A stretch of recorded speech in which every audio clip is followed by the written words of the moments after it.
আজি জাগিৰোড সমষ্টিত আহিছোঁ আৰু জাগিৰোডত আমি এতিয়া প্ৰচাৰ কৰিছোঁ, ৰাইজৰ পৰা আশীৰ্বাদ বিচাৰিছোঁ। মোদী ডাঙৰীয়াক তৃতীয়বাৰৰ বাবে ভাৰতৰ প্ৰধানমন্ত্ৰী বনাবলৈ ৰাইজক অনুৰোধ কৰিছোঁ। ৰাইজে কথা দিছে মোদী ডাঙৰীয়াক প্ৰধানমন্ত্ৰী বনাব থাৰ্ড টাইমৰ বাবে, তৃতীয়বাৰৰ বাবে। আৰু মোকো ৰাইজে আশীৰ্বাদ দিছে, সাংসদ বনাম বুলি ৰাইজেও কথা দিছে। কংগ্ৰেছ ইউডিএফৰ সম্পৰ্কত কি ক'ব, কেইদিনমানৰ আগলৈ অকণমান কিবা এটা ধৰি লওক মানে বন্ধুত্বসুলভ কিবা এটা মোৰ ভাৱ আছিলে, কিন্তু এতিয়াতো দেখিছোঁ দেখোন তেওঁলোকক বন্ধু পতাৰ যোগ্য নাই। আপোনালোকে চিন্তা কৰক, প্ৰদ্যুৎ বৰদলৈৰ কথা আপোনালোকে বা বৌদ্ধিক সমাজে ক'ব বিচাৰে, তেওঁ বোলে বিভিন্ন ডাঙৰ ইউনিভাৰ্চিটিত পঢ়ি অহা, তেখেত বোলে মানে খুব সচেতন ব্যক্তি, এনেকুৱা ধৰণৰ কথাবিলাক কয়। ময়ো ভাবিছিলোঁ হয় ঠিক আছে, কিন্তু পৰহিটো দেখিলোঁ ৰাতি তেখেতে গৈ ইউডিএফৰ কেণ্ডিডেট আমিনুল ইছলামৰ ঘৰত গৈ বিধায়ক নুৰুল হুদা ডাঙৰীয়াৰ লগত গৈ গোপনে আলোচনা কৰি থাকোঁতে আপোনাৰতো গৈ মিডিয়াই পালে, মিডিয়াই লগ পালে। লগ পোৱাৰ পিছত সেই ৰাতিখন বোলে আশীৰ্বাদ ল'বলৈ গৈছে তাত আৰু তেনেকুৱা ধৰণৰ কথা বতৰা। আৰু এই মানুহজনৰ পৰা আমি কি আশা কৰিব পাৰিম কওকচোন? মাত্ৰ ক্ষমতা ক্ষমতা ক্ষমতা ক্ষমতা। ইউডিএফ আৰু কংগ্ৰেছ টকাটো ইটো আৰু সিটো পিঠি। কংগ্ৰেছৰ লক্ষ্য কি আপোনালোকে গম পাই গ'ল, ইউডিএফৰ লক্ষ্যটো জানেই আপোনালোকে। গতিকে আৰু এতিয়া আমি সকলো একত্ৰিত হ'ব লাগে। আপুনি সাংবাদিকেই হওক বা আমি অন্য যোনেই নহওক, আমি এক হ'ব লাগে।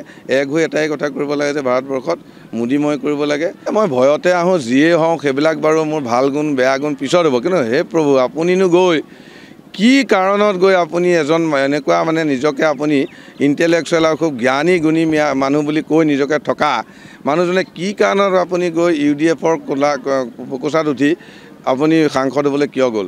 আপুনি জানেনে, গোটেই আপোনাৰ যি ছামথিং পাৰ্চেণ্ট, অলপ পাৰ্চেণ্ট কিবা এটা যদি অসমীয়া মানুহৰ ভোট আছিল, তাকো সেইদিনা আপুনি হেৰুৱাই থৈ আহিল। আৰু ভালেই হ'ল, সেই মানুহখিনিকো আমি আহ্বানেই কৰি আছিলোঁ যে আপোনালোক আমাৰ লগলৈ আহক। এতিয়া আহি গ'ল, মূৰত চবেই কথা পাতিলে, মোক চবেই কৈ দিলে যে আমি আৰু চিন্তা নকৰিবা, আমি বিজেপিৰ লগত আছোঁ, মোদী ডাঙৰীয়াৰ লগত আছোঁ, মামাৰ লগত আছোঁ, তোমাৰ লগত আছোঁ। গতিকে আমি অকণমান কিবা এটা আদৰ্শগত কথা ভাবৰ কাৰণে আছিলোঁ কংগ্ৰেছত, কিন্তু কংগ্ৰেছটো একেবাৰে জলাঞ্জলি দি দিলে আমিনুল ডাঙৰীয়াৰ ঘৰত গৈ। গতিকে এতিয়া নহ'ব আৰু, তেওঁক চিনি পাই গ'লোঁ আমি আৰু। আজি জাগিৰোড সমষ্টিত আহিছোঁ আৰু জাগিৰোডত আমি এতিয়া প্ৰচাৰ কৰিছোঁ, ৰাইজৰ পৰা আশীৰ্বাদ বিচাৰিছোঁ। মোদী ডাঙৰীয়াক তৃতীয়বাৰৰ বাবে ভাৰতৰ প্ৰধানমন্ত্ৰী বনাবলৈ ৰাইজক অনুৰোধ কৰিছোঁ। ৰাইজে কথা দিছে মোদী ডাঙৰীয়াক প্ৰধানমন্ত্ৰী বনাব থাৰ্ড টাইমৰ বাবে, তৃতীয়বাৰৰ বাবে। আৰু মোকো ৰাইজে আশীৰ্বাদ দিছে, সাংসদ বনাম বুলি ৰাইজেও কথা দিছে।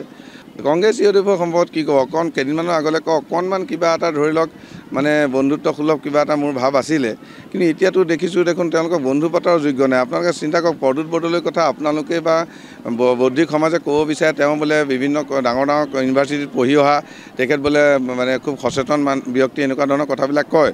ময়ো ভাবিছিলোঁ হয় ঠিক আছে, কিন্তু পৰহিটো দেখিলোঁ ৰাতি তেখেতে গৈ ইউডিএফৰ কেণ্ডিডেট আমিনুল ইছলামৰ ঘৰত গৈ বিধায়ক নুৰুল হুদা ডাঙৰীয়াৰ লগত গৈ গোপনে আলোচনা কৰি থাকোঁতে আপোনাৰতো গৈ মিডিয়াই পালে, মিডিয়াই লগ পালে। লগ পোৱাৰ পিছত সেই ৰাতিখন বোলে আশীৰ্বাদ ল'বলৈ গৈছে তাত আৰু তেনেকুৱা ধৰণৰ কথা বতৰা। আৰু এই মানুহজনৰ পৰা আমি কি আশা কৰিব পাৰিম কওকচোন? মাত্ৰ ক্ষমতা ক্ষমতা ক্ষমতা ক্ষমতা। ইউডিএফ আৰু কংগ্ৰেছ টকাটো ইটো আৰু সিটো পিঠি। কংগ্ৰেছৰ লক্ষ্য কি আপোনালোকে গম পাই গ'ল, ইউডিএফৰ লক্ষ্যটো জানেই আপোনালোকে। গতিকে আৰু এতিয়া আমি সকলো একত্ৰিত হ'ব লাগে। আপুনি সাংবাদিকেই হওক বা আমি অন্য যোনেই নহওক, আমি এক হ'ব লাগে। এক হৈ এটাই কথা কৰিব লাগে যে ভাৰতবৰ্ষত মোদীময় কৰিব লাগে। মই ভয়তে আহোঁ, যিয়েই হওঁ সেইবিলাক বাৰু মোৰ ভাল গুণ বেয়া গুণ পিছত হ'ব, কিন্তু হে প্ৰভু, আপুনিনো গৈ কি কাৰণত গৈ আপুনি এজন এনেকুৱা মানে নিজকে আপুনি ইণ্টেলেকচুৱেল আৰু খুব জ্ঞানী গুণী মানুহ বুলি কৈ নিজকে থকা মানুহজনে কি কাৰণত আপুনি গৈ ইউডিএফৰ কোচাত উঠি আপুনি সাংসদ হ'বলৈ কিয় গ'ল? আপুনি জানেনে, গোটেই আপোনাৰ যি ছামথিং পাৰ্চেণ্ট, অলপ পাৰ্চেণ্ট কিবা এটা যদি অসমীয়া মানুহৰ ভোট আছিল, তাকো সেইদিনা আপুনি হেৰুৱাই থৈ আহিল। আৰু ভালেই হ'ল, সেই মানুহখিনিকো আমি আহ্বানেই কৰি আছিলোঁ যে আপোনালোক আমাৰ লগলৈ আহক। এতিয়া আহি গ'ল, মূৰত চবেই কথা পাতিলে, মোক চবেই কৈ দিলে যে আমি আৰু চিন্তা নকৰিবা, আমি বিজেপিৰ লগত আছোঁ, মোদী ডাঙৰীয়াৰ লগত আছোঁ, মামাৰ লগত আছোঁ, তোমাৰ লগত আছোঁ। গতিকে আমি অকণমান কিবা এটা আদৰ্শগত কথা ভাবৰ কাৰণে আছিলোঁ কংগ্ৰেছত, কিন্তু কংগ্ৰেছটো একেবাৰে জলাঞ্জলি দি দিলে আমিনুল ডাঙৰীয়াৰ ঘৰত গৈ। গতিকে এতিয়া নহ'ব আৰু, তেওঁক চিনি পাই গ'লোঁ আমি আৰু।